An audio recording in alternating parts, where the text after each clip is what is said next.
Artificial intelligence, friend or foe?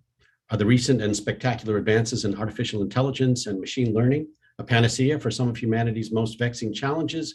Or is AI a job-stealing, freedom-ending evil destined to hold us all hostage in some futuristic matrix of misery? Well, most likely it's neither of these, but perhaps a little of both, like all innovations. Today, we're going to explore these questions and more in a moderated conversation with two extraordinary researchers in applied AI. They'll be introduced by the moderator for today's discussion, our good friend and colleague, James Parr, who not only serves as the CEO of Trillium Technologies in the UK, but is also the program director for the Frontier Development Lab, or FDL, which is a partnership between the SETI Institute, NASA, the Department of Energy, and private industry for the application of advanced AI ML tools and techniques to compelling challenges in space and earth science and energy research. FDL was conceived at the Office of the Chief Technologist at NASA headquarters in 2015 to address three questions. Number one, could AI and machine learning tools be used to advance critical science and basic research initiatives at NASA?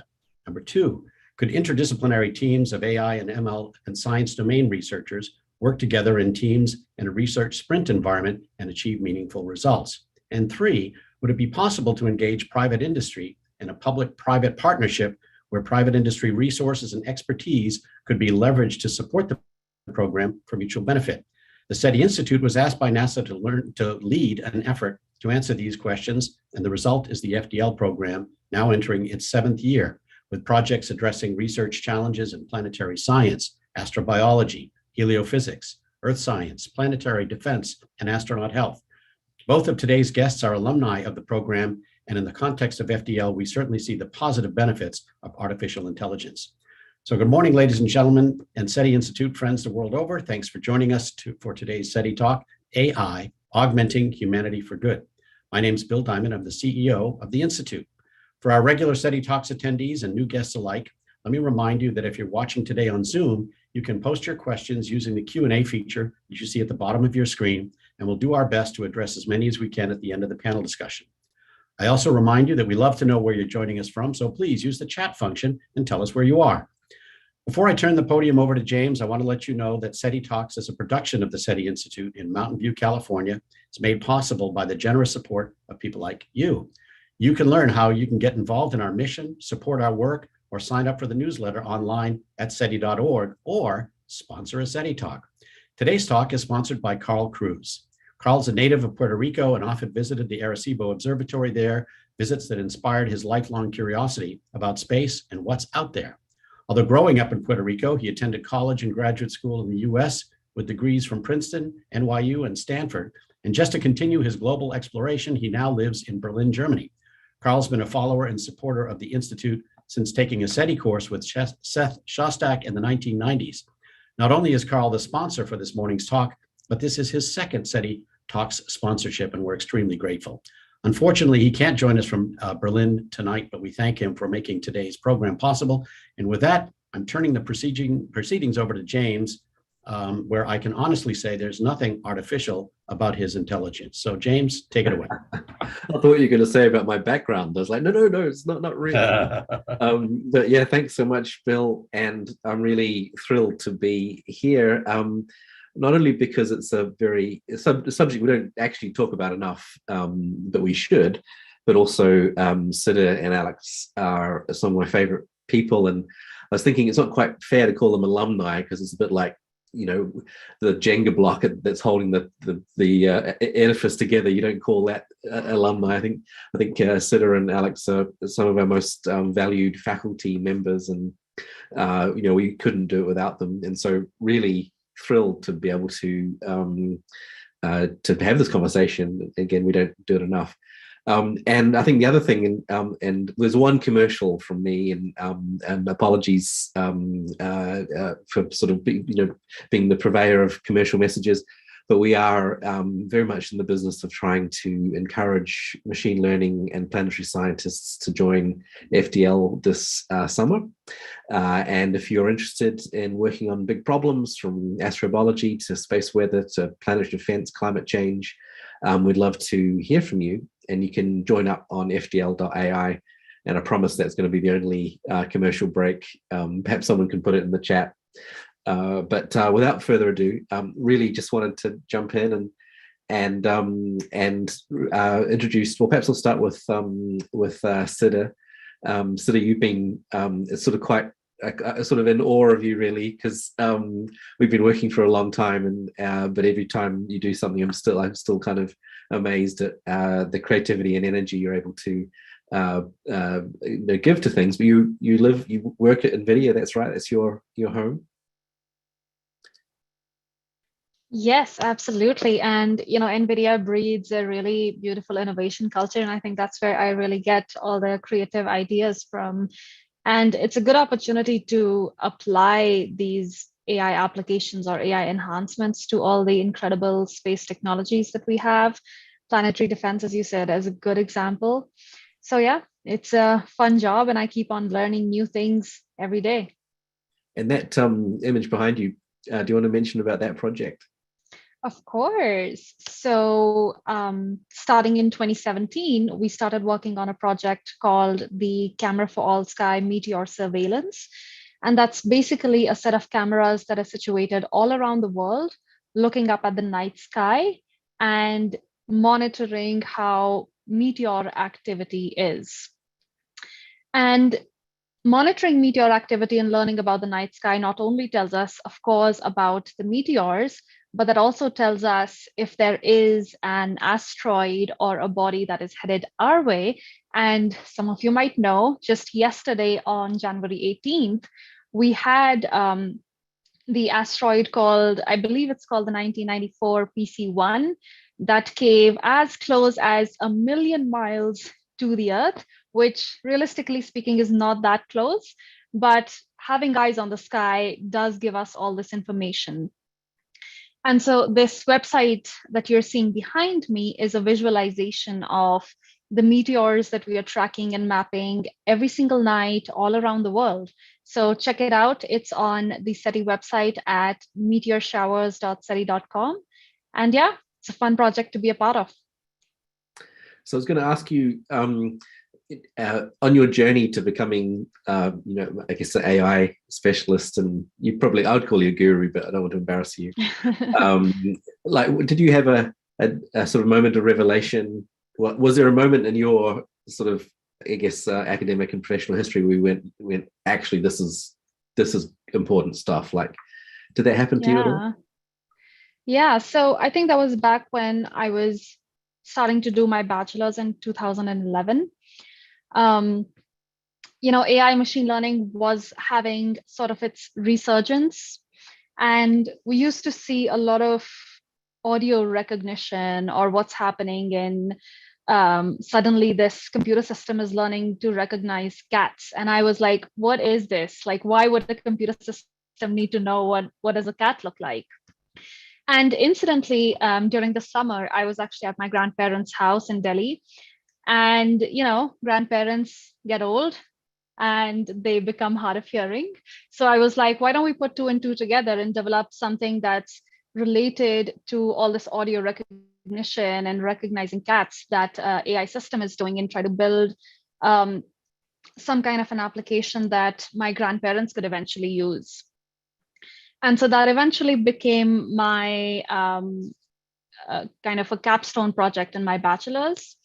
And, since then, I've obviously developed a liking for learning how to develop these AI applications. And as you know, with FTL, I keep coming back year after year, and it's, there's a lot of projects with high public value. And as I like to call it, social responsibility. So yeah, keeps things going.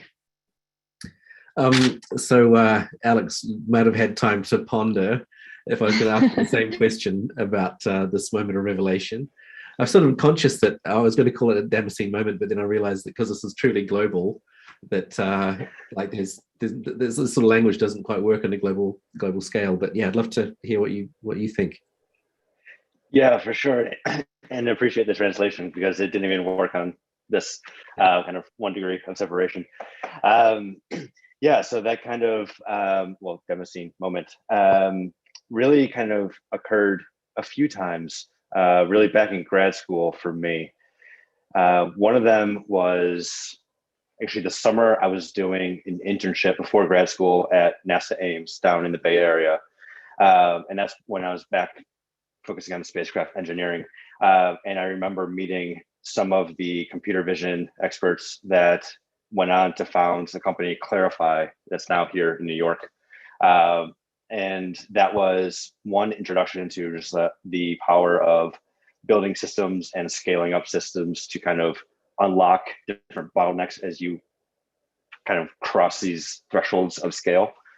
But then it really hit me back in grad school, where I was working on a lunar rover project as part of, well, I had two theses.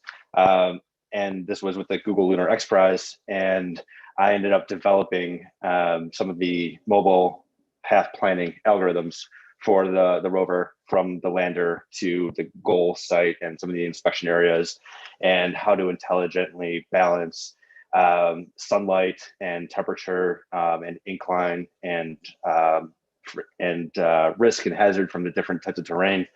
And that's when it really sunk in that, oh, I can build something and then just let it go and be its own agent, its own learning mechanism, body, something.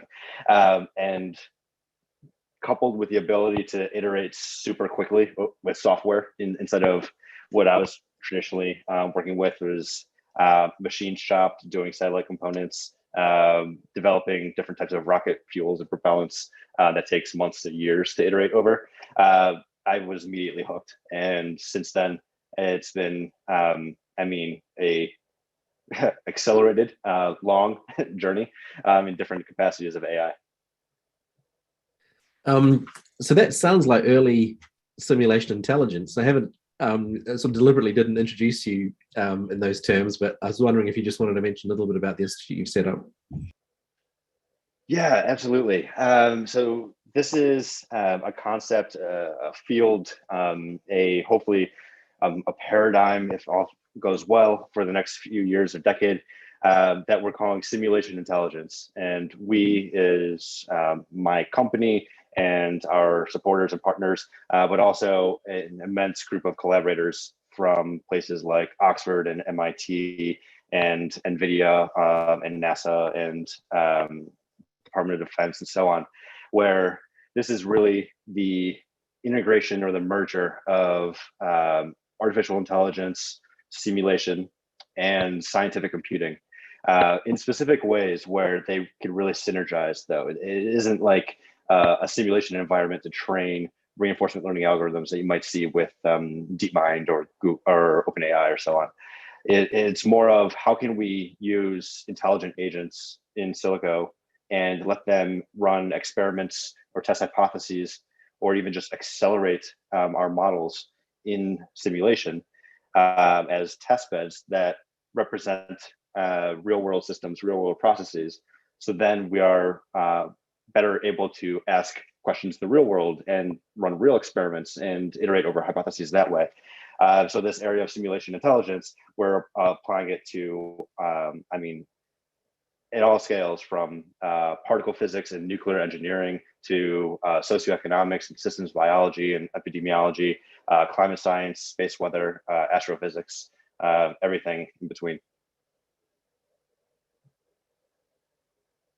Since this chat is about augmenting humanity, and Bill set us up very nicely, I wanted to sort of throw a light on the question of AI ethics. Whenever we talk about ethics, people tend to scurry away. It's quite hard to kind of grab hold of. And I was sort of wondering, from your point of view, do you think AI, do you think it's a moral discussion or philosophical discussion, or do you think it's an engineering problem? Perhaps Siddha, do you want to pick that one up? Can I say none of the above? Yeah, I wouldn't say none. It's not mutually exclusive. I think it's an operational problem, and this comes from experience now, having started the ethics group and led the ethics group at several different AI startups. One that was really focused on research and robotics and automating people out of manufacturing. The other one was a company that acquired my medicine startup, and it was very broadly enterprise AI. And it really just comes down to, you can have a very pristine counsel and plan and map and kind of checkpoints even, and the independent review board we had set up for ethics, and ethics even more broadly than AI. Things are more in the realm of data, privacy, that are very related, but it ends up going down to business ethics. Everything hits this sort of kind of gate that is constrained by, well, are the business decisions the right moral or ethical decisions? And in every instance I've seen, it doesn't really matter. You don't have any decision-making power from the AI ethics perspective. It all boils down to, like, you have to first do the ethical business thing, and then you can think about if you're doing AI responsibly. Right. Interesting. Yeah. So it's more the financial container that AI lives in, which is defining the ethical profile rather than the actual algorithm or workflow. Right. Yeah. So what do you think? What's your thoughts on it? Yeah, I think Alex put out a really interesting, and I think, given the kind of world we live in, a very true thought. I've thought about AI ethics more from an engineering perspective. And kind of, AI ethics at the end of the day is just ethics. It's not a new concept that just came along with AI. It's been there, I would say, ever since, humans collectively started developing a consciousness. So there is some sort of social responsibility that has come, with the invention of electricity, steam engines, and everything. And so generalizing this, it's not just AI, it could be any technology, commercial or non-commercial. And today, AI just happens to be one of the ways that helps us, give a significant nudge forward to make some progress. And when we look at the development of technology, broadly, there is one stage, which is core research and development, in which we really figure out what is the technology and how do we make it work. And the second broad category is usually the deployment and how we want to use that technology. So when we think about responsibility and ethics in both of these sections, right, as an engineer or as a developer, am I questioning the process? Am I asking the right questions while developing? A quick example of that would be, right, if I am using some data set that is collected, how has the data set been collected? Am I thinking of the right biasing, or am I thinking of the right mitigation strategies to reduce the impact of bias? And then on the other side, when we are deploying, are we using technology for social good or for public value applications? I think that's a really important question to answer. But ironically, as humans, we are really good at being Captain Hindsight. We only realize our mistake once we've already committed the blunder. So the obvious thing we can do is to learn from our mistakes. And well, how do we do that? There is obviously a huge collective consciousness that I think the AI community has developed today. And some of the big examples, they're actually written down in the, it's called the AI ID, the AI incident database. And so it's a repository of, some sort of documented failures that have happened in the real world with real engineers, with people like you and me. And this is just a coalition that's, trying to make sure that we have responsible use of AI, but not just that, as a potential consumer of technology or AI, we also want to learn what exactly it is that we are consuming, right? When we hear in the news that, some company has developed this new model and it surpasses human accuracy, does that mean that I can actually have a conversation with this model? No, it actually doesn't mean that. It just means that on a fixed data set, right, on a sample test bed, it did well. So really understanding all these things, I think, are really important, and also educating ourselves as to what we are consuming, and making sure that your kind of stake is heard in the overall conversation. So I hope it was not a too convoluted answer. Well, it is that's the thing. It's a complex subject, and I think you did pretty well. Again, in the spirit of the subject of the discussion, and I'm sort of fascinated to hear both of your point of view on this. Sometimes I have a slide in my presentation that's the scene from Lord of the Rings and the Two Towers when Gandalf comes over the ridge just at the end of the Battle of Helm's Deep, and sometimes you say, well, you know, we have all these problems, these cascading systemic issues. You know, AI is sort of like Gandalf coming over the horizon just as we needed, you know, the help. And I guess the question to you all, and I guess perhaps Alex, if you want to pick this up, was: would you agree? Would you think that AI's, you know, has that potential? Sorry, is the potential the optimism? I think it is. Yeah. Okay. Yeah, absolutely. It would be. I think kind of naive or remiss to think otherwise. There are certainly things to be concerned about, and or at least aware of unknown unknowns that come with any new technology, especially some that have a lot of trust kind of baked into what those capabilities can eventually be. But to see, especially the last several years, the past decade even, the advancements, and granted, they haven't been living up to the hype in places like precision medicine and even space systems or in climate science and so on.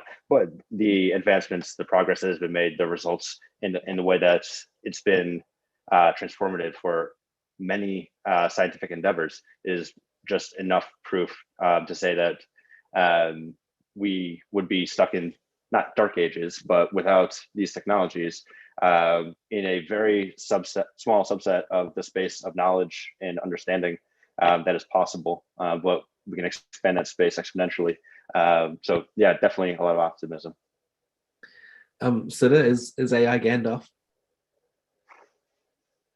Well, one thing's for sure is that Gandalf was fictional, but AI is something that we have today in one form or the other. But I think the deeper part of this question is really one, you know, if we're waiting for a savior to come around and save us, I think we have to own up to our own responsibility and develop solutions that can, you know, improve any challenges that we have. And two, whenever we think about implementing or deploying technology at scale, we want to vet that technology first, right? And this is not even something that only exists in technology. I'm just reading the comments that are popping up. So even if we go to the store to buy something as simple as bread, right? We sometimes may read its nutritional value, right? The reason we do that is because we want to know what it is. Do we do that with AI? Do we do that with the search algorithms that we're using every day on Google or Yahoo or Bing search, right? So when it comes to deploying technology, it takes a lot of time to develop, but also make sure that that technology is doing well in the real world. And the only way we can do that is if you treat it as a living science. Every day we will learn more failures, and every day we will have to recalibrate our plan to pivot, be agile, and improve our plan so that, you know, we are better suited to deal with those failures. And I think that's kind of the rule with all technologies. So that's the way I see it. So on my desk, I have two photos, frame photos. One's Carl Sagan saying we're all made of stuff, and then the other's Marshall McLuhan saying first we shape the tools and then the tools shape us. I also wanted to throw that thought your way. Perhaps Alex, you want to grapple with that one. Do you think AI is going to change us? Yeah, it makes me think, and this is more kind of like the startup CEO kind of hat perspective coming on here, that there's this kind of adage in starting companies, particularly when you're doing this whole product market fit thing, is you need to build tools that integrate with existing workflows. It's all about kind of ease of integration and adoption, and making things as frictionless as possible. And I have this kind of counter perspective, and it's something that intuitively, from a science and engineering background, makes me think I'm not trying to make the existing way I approach work, whether it's coming up with hypotheses, whether it's going through data sets, whether it's even kind of like brainstorming with colleagues. I don't want to go down the same order of operations more efficiently, nor do I want to automate things. I want to come from a completely different perspective. I want to have more than this just one vector to approach my work in general. So to the point about kind of like shaping the tool and everything, the tool shaping you, it's clearly both. There are many cases where one is much more heavy-handed than the other. But I think to really innovate, particularly in science and tech and hard tech, you have to actually get out, force the sort of technology you're working with to kind of push you into those different working modes. What about you, Siddha? Where are you on that? Do you think AI is going to change us? I know Elon Musk thinks it's going to. So do you agree with Elon? I think all technology changes lifestyle, and that's exactly why we build technology, right? To nurture applications and lifestyles of the future. For example, we developed remotes for televisions, right? We developed cars because we didn't want to go around with horses all day, every day, right? We also wanted to travel overseas. So we developed on top of ships to develop airplanes. And I think AI is similar, right? It is a technology that shows a different perspective, and ultimately it's augmenting things that we can do. And at the end of the day, who doesn't love a Roomba, right? If I don't have to vacuum around, I am a very happy person. But again, it's important to realize what applications are we using AI in, and what is the impact of those applications on the people that is being used in. So, and there's a huge spectrum of those applications. For example, in our autonomous driving cars, we have the elderly community in a geofenced area. We have last mile delivery, trucking, autonomous rovers for space exploration. And again, this technology isn't something that just came out with AI. In fact, the first self-driving car was developed at CMU back in 1985, right? So we've been working on these challenges since then. It's just that AI is giving us a nudge to make progress in a different direction. So yeah, I think AI is definitely changing perspectives, right? It's showing us what all is possible, and it's making us more creative, right? Think about so many AI applications like Seeing AI, right? That's helping people in the blind community read the poems that their children have written for them, right? That isn't something that was possible years ago, but it is possible now because we have technology that can support and nurture different communities. So there's also the perspective that a lot of communities often get missed out when we are solely focusing on developing technology at scale, because scale usually means one majority. And so I actually had a quick video that I wanted to show of Seeing AI. Let's see if I can get it to share. All right, a quick 3-minute video coming through.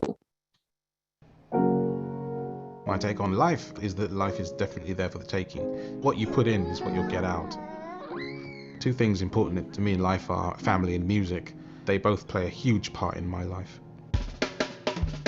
Technology allows me to be my own one-man band. I try to be as independent as I can, and the way that I do that mostly is with low tech, which is a white cane, and high tech, which is a phone. Seeing AI. Seeing AI is one of the biggest deals in technology, I think, at the moment for visually impaired users. It's an app that You can read almost anything, anywhere with it. Kilburn High Road. Fashion, workspace, mayonnaise. It has a multitude of functions, and they all work together to produce something that you can use whenever you need it.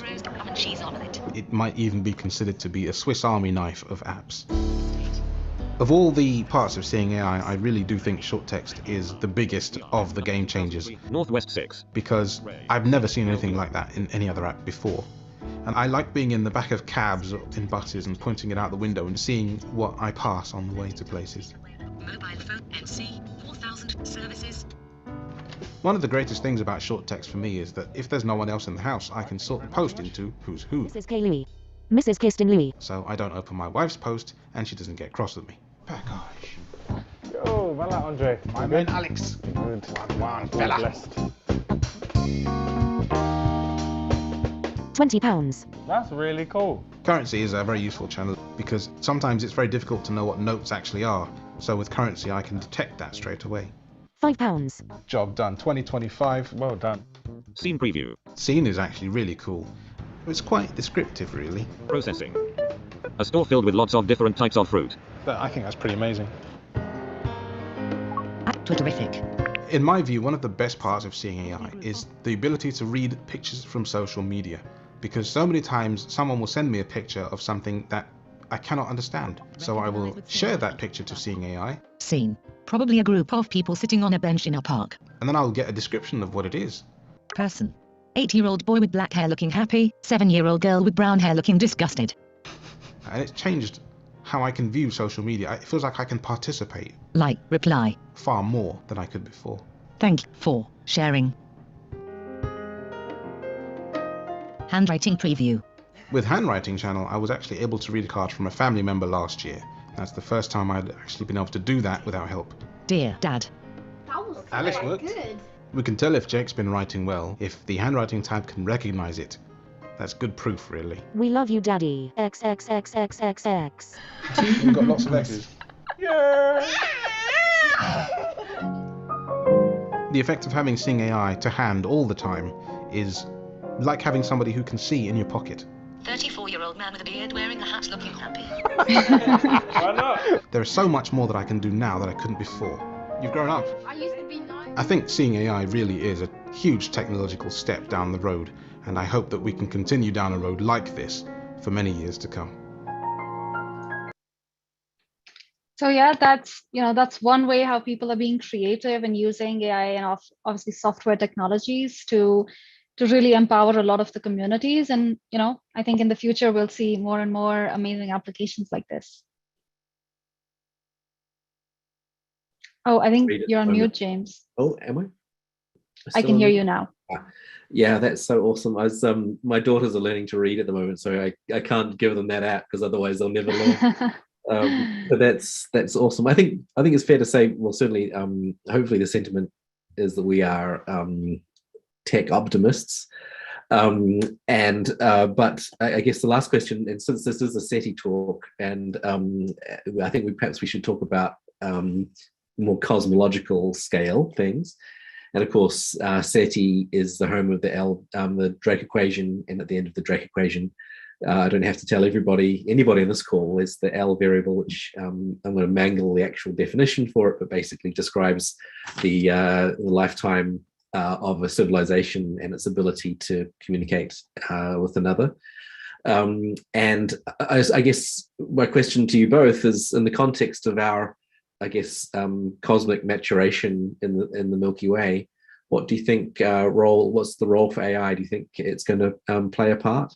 I mean, I think in science fiction, there's always an AI on every spacecraft. But of course, some people think that it actually will be AI that we meet. So, Alex, I don't know if you've thought about that, or if you've got any closing thoughts. Yeah, I have too many thoughts on that one. And I thought you were going to snipe me when you brought up some sci-fi references, but I think I have two that are relevant. So from one perspective, the three-body problem, specifically the dark forest, the concept there is kind of game theoretic, that any significantly advanced civilization that has technology capable of either traveling or communicating outside of its its immediate kind of neighborhood, is also intelligent enough to be strategic and not do so, because anything else that they can encounter is significantly likely to wipe them out, just for defense purposes, just like they would be purely defensive to anyone that they encounter. So I think we should, and this is so anti-SETI, I'm not pessimistic about space travel and getting outside the galaxy and exploring. But I think that that's when other questions need to be considered, and that's going to be way down the road. And I'll mention real quick one more sci-fi reference. The series, I think it's 3, maybe 4 or 5 books now, the Bombiverse, where it's around the concept of evacuating Earth, and there is sufficient AI technology to have von Neumann probes, and that's basically the self-replicating devices that go off autonomously, and it's all from this guy named Bob, who is narrating and self-replicating himself to explore the universe, and they go off and have different evolutions of different flavors of Bob. And that's, I guess, my answer for how AI can be helpful in this case. I think that is the way humanity kind of expands beyond the galaxy. Siddha, what about you? Do you think AI and the L variable are related? Yeah, well, I think Alex gave kind of the CEO visionary speech, but I think I'm trying to think of it as an engineer, and I will try to keep it. I'm not as visionary as Alex and obviously you, James, but I think AI is definitely a tool that will help us in the future, and it is our very real responsibility to make sure that we use it well. And that's it. That's my complex / visionary idea. Well, sometimes the most visionary stuff can be explained in just a few words. And that, I thought that was a good answer, actually. I'm actually pleased an engineer thinks like that. So we've got time for some questions. And so I think the plan is, if you could put the questions in the chat, we'll eventually get them and we can respond to some of the thoughts that you all have. Just as a reminder, both Alex and Siddha are phenomenal machine learning researchers that really cover the full gamut of the machine learning technique in this level. In fact, both of them are authors on the paper for that particular definition. So anything you'd like to talk about regarding machine learning, please do jump in. And so looking forward to some good questions from you all, and hopefully some will start to pop up. Were there any in particular that you saw as we were talking, Alex or Siddha, that you wanted to pick up on? So I did skim through the Q&A and typed answers to a few of them, but it looks like, well, there's maybe 30. We have questions coming, James.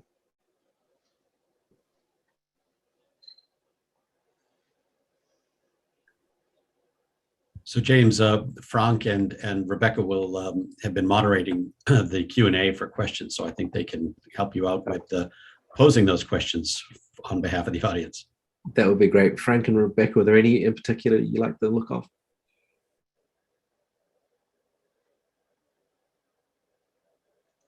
Yes, let me start with one here while Rebecca is sorting out.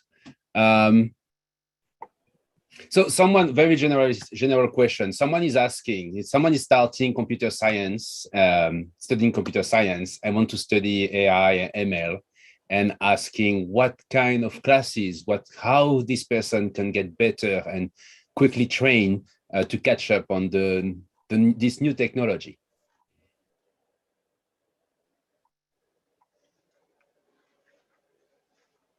I think I can start because I did type a quick, very open, I guess, response to this question in the chat.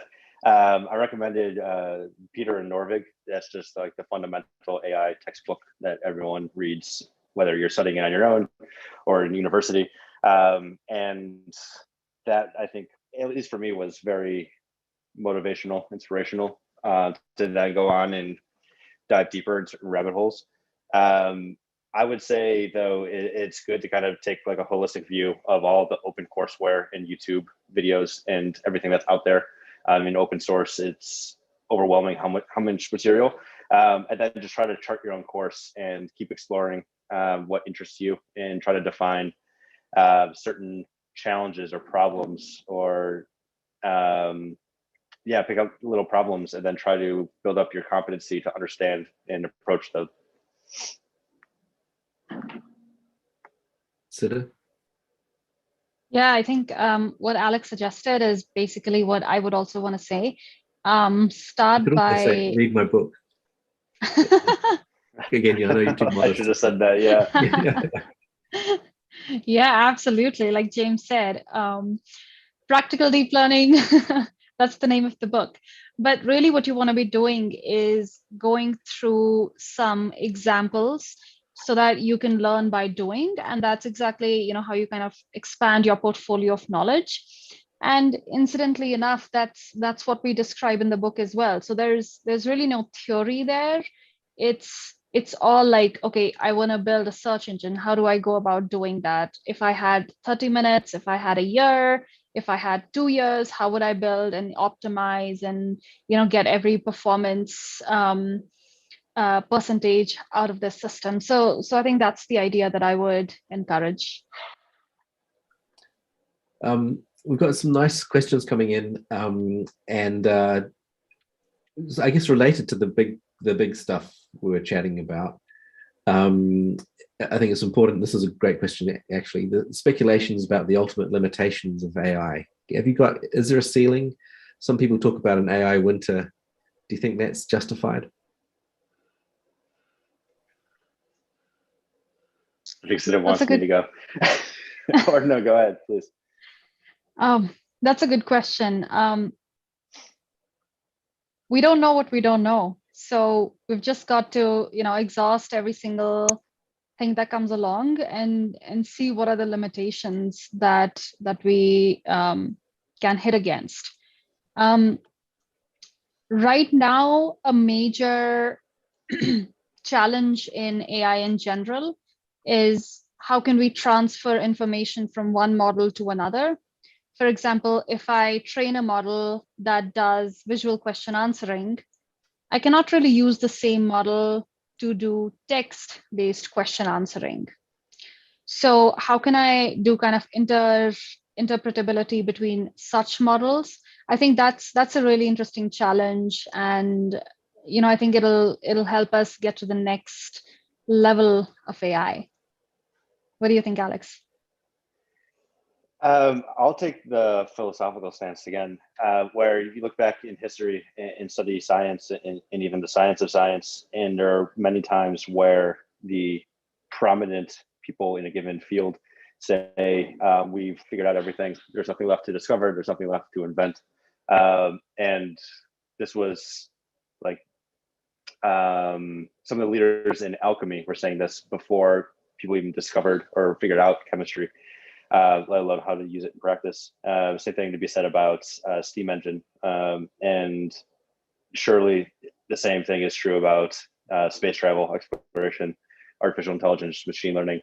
Again, it's what I think interests a lot of us doing the real research in the field, is that we study our own intelligence and kind of like have some perspective on the bounds of our own intelligence. And if the things that we're trying to build fundamentally have higher dimensions and more larger bounds or no bounds, as James alluded to.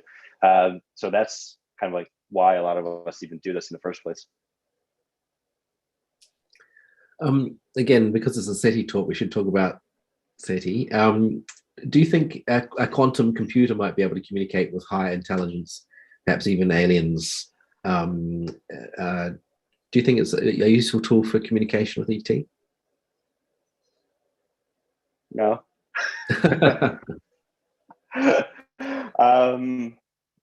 There's really no way of kind of answering that, I think, objectively. it's gosh, I'm forgetting who originally coined this, but it's not even wrong. It's kind of like this question or suggestion that, and this isn't to hate on the query or whoever said it at all. It's definitely something that's going to be very relevant eventually. But to be not even wrong is something that's you can't even try to refute because we just don't have enough data points or perspective to argue the case for or against. Yeah, I think we need to fund SETI to build a quantum computer and then figure out yes or no. That's a very good answer, Siddha. I think Siddha's winning. So she has much better answers than me. Not a competition. I mean, I think Alex, in terms of geek knowledge, you're definitely got some points there. Yeah, for sure. But SETI's not just about ET. Of course, the Institute is very involved in planetary exploration. And so we have a lunar exploration question here. So the question is, NASA has leveraged lunar image registration and co-registration with AI. What impact should we anticipate from AI in terms of precision and automated score and insights for the next 5 to 10 years? Alex, I think you have direct experience there. Do you want to take a stab at that? Yeah, sorry, James, was the question at the end, what insights can we expect with what parts of lunar observations? What was it? I think you know what, I'd interpret that. Why don't we just take it bigger and say, how could you imagine AI is supporting Artemis? Perhaps we take it up a notch and see if that sparks anything.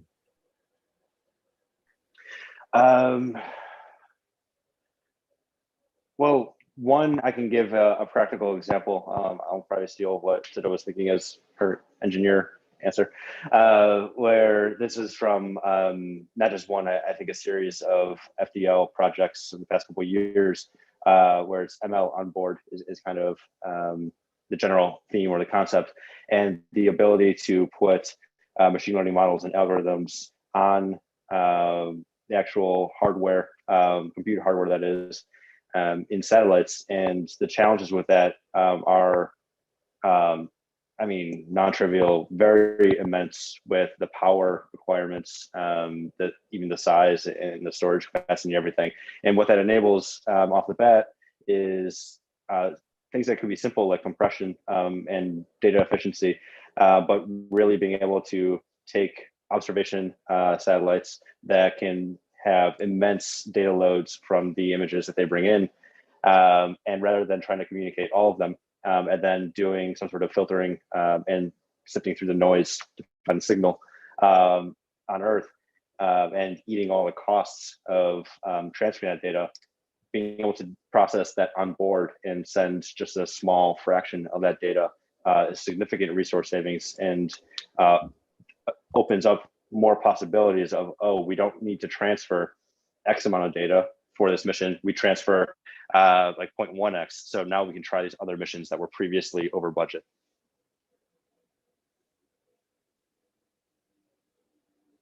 Doing that on the spot. And the other adapt or corollary to this question was, could you see AI being used for mission planning and operations?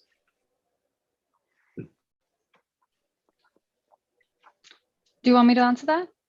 Yeah.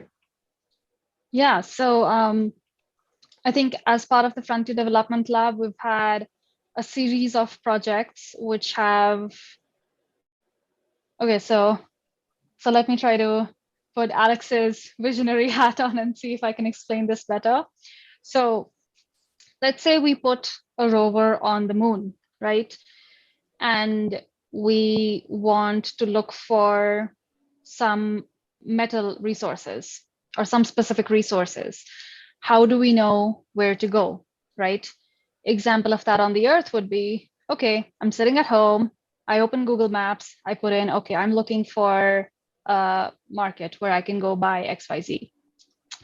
But the moon doesn't have that, right? We can't just be sitting around on the moon figuring out, okay, where do I go to if I want to see something like an ice cave? So can we develop sort of a yellow pages or a Google map for the moon, which can intelligently inform the rover where to go, what is the shortest path to take to reach that destination, and are there any, as an example, boulders, rocks, or ridges that it should be aware of. And so during these past years, FTL has basically developed, a sort of a technique that, first of all, develops high resolution images from the existing satellite images of the moon, and two, runs a route or path planning algorithm on top of that, that basically tells the rover where to go, which turn to take and such. And so, things like these are developing, and obviously this is just the start. We still have to test out our deployment with the TRL levels, as James was expressing. And yeah, this is the first step, and we're slowly getting there. So we have a few questions about diversity in AI. This is something we take very seriously and have been investing in, and we still have work to do, but we'd like to think that we're beating the industry in terms of diversity in gender and ethnicity. But I'd love to ask this question to you both. How does one use or embrace diversity for the benefit of AI technology, for example, for customers? I think the only way that we can embrace diversity in technology and make sure that the technology is helping some marginalized section of the society is if they are a part of the team building that technology, right? A common example is when smartphones initially came out with cameras, Google noticed that around 10% of the images that were, selfies that were taken were reversed. Now, why did that happen, right? Everybody is kind of taking a selfie like this or like this. And then they realized that this 10% number basically relates to the people who are left-handed, right? So if we can have a more diverse team, we can develop more diverse solutions, because early on, we will know what the failures are. And of course, we can recalibrate to adjust to those failure cases. And, we've been doing that in FTL as well, right? We have an incredibly diverse team. We have global candidates from several countries.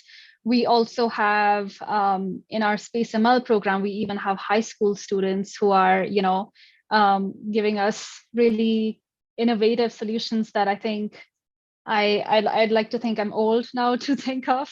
But yeah, I think we've started a step in the right direction, and we can only move onwards and upwards from here. Alex? Yeah, I definitely want to echo the phenomenal, not just kind of progress or job, but the leadership that FTL does as far as diversity and inclusion, where the numbers, and we are really diligent about this every year and setting up teams and everything, are just a whole magnitude greater than any other organization or team that you'll ever come across. So it's really impressive. One thing that comes to mind that is a tangential kind of example that points to also the diversity of the technologies we build, but also the data sets that we look at with AI technologies. My previous startup, we were developing algorithms for early prediction of Alzheimer's and other neurodegenerative processes. And there was a significant challenge overcoming data set biases, where in general, females have, for some unknown reason, a higher likelihood of early onset Alzheimer's and frontal temporal dementia. And the sparsity with which you would find female representation in a lot of clinical data sets was really problematic. So it was difficult to even discover this, let alone use it as a modeling insight for a very long time, decades. So the idea of being more diverse and inclusive, not just like Siddha was saying, in the people that are building AI and doing the research, but including the full population in the technologies that we build, and build it for and consider everyone, is just as important, if not more. I'm just conscious of time. I think we're nearly at the top of the hour, and I wanted to thank you both, Siddha and Alex, for that awesome. I knew it was going to be awesome, and it really was chatting to you. And also thank you to the SETI Institute for creating this platform for us to wax lyrical about things we should talk about more. I think I'm allowed to have one last closing question, and I know, Alex, you write for Forbes, and I know, Siddha, you write as well, but my closing question is, so what's the headline in 10 years' time? What's the AI-related headline that you'd like to put at the top of, perhaps, let's say, the front cover of Forbes? Oh, so you can have Wire. Okay, she gets wired. My mind goes to nature or science. Well, you can have. It's all right. I'm in charge. Well, I'll just say that, like, to see things like AlphaFold on the cover, and consistently the cover of Nature with DeepMind's science approaches is really something special, and is a trend that's going to continue, and that will proliferate once we make those leaps and bounds into actual practical applications and demonstrations towards the business use cases. Granted, there are, I mean, infinite of them. I've built multiple companies to do these things. And Forbes headlines will, I think, be riddled with a lot of the same around autonomous vehicles and autonomy. And I say a lot of the same because I think there will be significant advances, but there will also be the same challenges, but also unforeseen, unknown challenges that will come up as we try to crank up the nozzle on autonomy in the broader society. Thank you. Siddha? Yeah, this is a really difficult question, James. Why don't you do one of your short answers? I think if we could really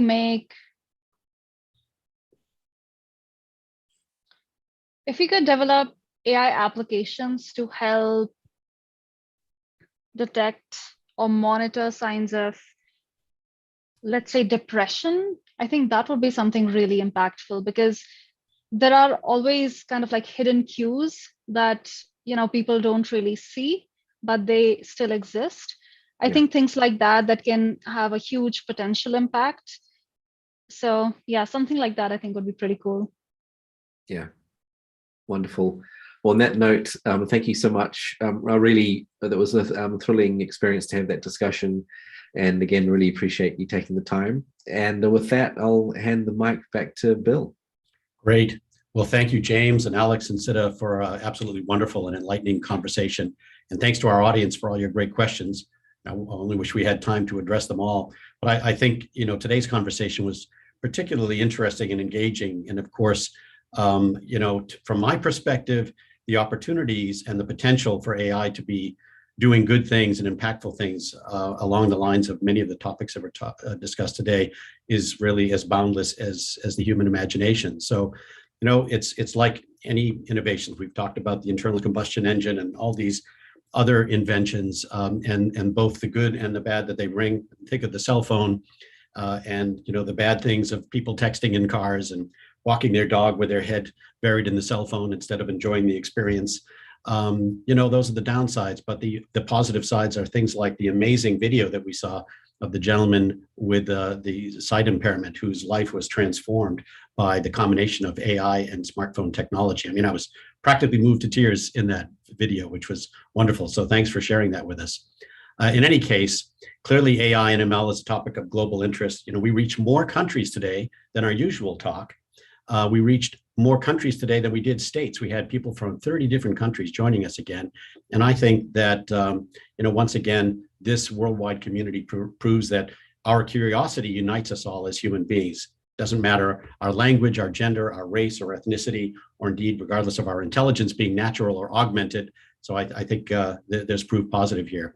We had people watching us today from Peru, Italy, Canada, India, the UAE, Kenya, Slovenia, the UK, snowy Finland, it was pointed out, Germany, Poland, Venezuela, Portugal, Puerto Rico, Austria, Wales, Mexico, Ireland, Guatemala, Luxembourg, Ecuador, Israel, Russia, Panama, New Zealand, Colombia, Switzerland, Bangladesh, and Brazil, and of course the US, and people from over 20 states here in the US. Before closing today's discussion, I want to just remind you all that SETI Talks is a production of the SETI Institute in Mountain View, California. We are a nonprofit research and education institution, and our mission is to lead humanity's quest to understand the origins and prevalence of life and intelligence in the universe, and to share this knowledge with the world. Our SETI Talks lecture series is supported in part by donations from the public, from friends of science like you, and we bring these lectures and other events to you at no cost, but we're always very grateful for any and all donations that allow us to continue bringing the stories of extraordinary science and exploration to you. So you can join our community and be part of the quest. You can visit us at SETI.org for more information. You can make a donation there if you're so inclined. You can sign up for our monthly science newsletter we call Journey. And I want to thank again to all of you for being with us today. And thanks to today's moderator, James, and our guests, Alex and Siddha. Thanks as well to our sponsor, Cruz, for funding this wonderful conversation on AI. And thanks, Rebecca, Frank, Lee, Jasmine, and all of the rest of this team at the SETI Institute who make the talks, the SETI Talk series possible. So don't forget to visit our YouTube channel and tour the amazing array of lectures, all the SETI Talks and other video presentations. And if you're interested in sponsoring a SETI Talks event, contact us to learn more. You can address an email to us at info@seti.org. And remember that the work we do at the SETI Institute is for all of humankind. Don't just stand by and watch, come and join us at www.seti.org, and you can get involved. The search for life beyond Earth is a journey of ultimate discovery, and we invite you to come along. So thanks for being with us today again, and we'll see you later.